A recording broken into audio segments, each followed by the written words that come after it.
বাড়ছে গরম, হচ্ছে না বৃষ্টি। কি মনে হচ্ছে, কর্মের ফল নাকি মানবজাতির এমন কোনো ভুল যার ওজন ছাড়িয়ে গিয়েছে কর্মের ফলকেও? এই ব্যাপারে কি বা বলছে ইসলাম? শেষ নবী হযরত মুহাম্মদ সাল্লাল্লাহু আলাইহি ওয়াসাল্লাম বলেছেন, হে মুহাজিরগণ, তোমরা 5টি বিষয়ে পরীক্ষার সম্মুখীন হবে, তবে আমি আল্লাহর কাছে আশ্রয় প্রার্থনা করছি যেন তোমরা তার সম্মুখীন না হও। যখন কোনো জাতির মধ্যে প্রকাশ্যে অশ্লীলতা ছড়িয়ে পড়ে, তখন সেখানে মহামারী আকারে প্লেগ রোগের প্রাদুর্ভাব দেখা দেয়।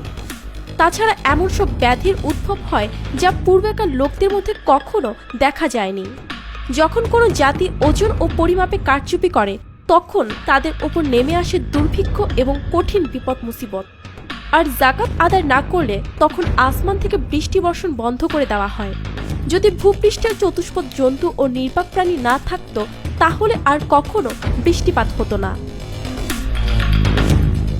কোনো জাতি আল্লাহ ও তার রাসূলের অঙ্গীকার ভঙ্গ করলে তখন আল্লাহ তাদের ওপর তাদের বিজাতীয় দুশমনকে ক্ষমতাসীন করেন এবং সে তাদের সহায় সম্পদ সব কিছু কেড়ে নেয়। যখন তোমাদের শাসকবর্গ আল্লাহর কিতাব মোতাবেক মীমাংসা করে না এবং আল্লাহর নাজিলকৃত বিধানকে গ্রহণ করে না, তখন আল্লাহ তাদের পরস্পরের মধ্যে যুদ্ধ বাঁধিয়ে দেন। ঠিকভাবে যাকাত আদায় বিত্তবানদের অন্তর পরিশুদ্ধ করে এবং তাদের সম্পদকে পবিত্র করে। তাই পবিত্র কুরআন মাজিদে যাকাতকে উল্লেখ করা হয়েছে সাফল্যের অংশ হিসেবে। অবশ্যই মুমিনরা সফল যারা নামাজে বিনম্র থাকে, অনর্থক কার্যক্রম থেকে বিরত থাকে, যারা যাকাত আদায় করে এবং নিজেদের লজ্জাস্থান সংযত রাখে।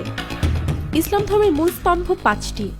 রাসূলুল্লাহ সাল্লাল্লাহু আলাইহি ওয়াসাল্লাম ইরশাদ করেছেন, ইসলামের ভিত্তি 5টি বিষয়ের ওপর।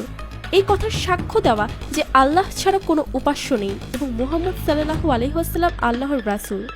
নামাজ প্রতিষ্ঠা করা, যাকাত আদায় করা, হজ করা ও রমজান মাসে রোজা রাখা। ইসলামে অপরিহার্য বিধানগুলোর একটি যাকাত, যে কারণে যাকাতের বিধানকে অস্বীকার করলে সে মুসলিম থাকবে না। একই সাথে কঠিন শাস্তির মুখোমুখি হতে হবে মৃত্যু পরবর্তী জীবনেও।